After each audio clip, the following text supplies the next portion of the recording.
Yeah, and one thing we talk about, Lauren, when we work with districts who are trying to improve their program, they're like, "Hey, we want to go to a total scratch program."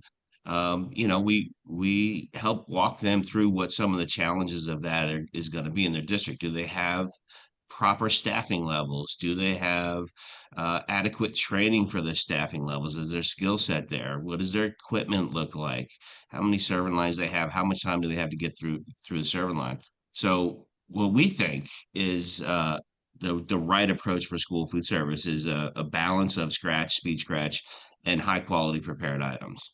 And then when I explain that to people, the one question I always get is, okay, what's the percentage that's the right amount?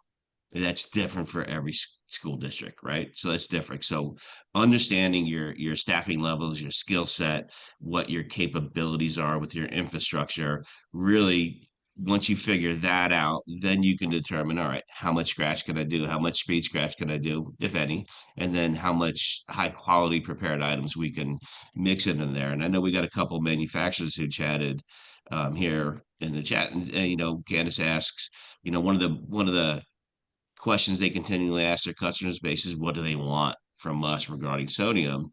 And the difficulty she gets is, someone says just reduce, and that doesn't really help them. You got Laura on here also, who comments that they've already added sugar items.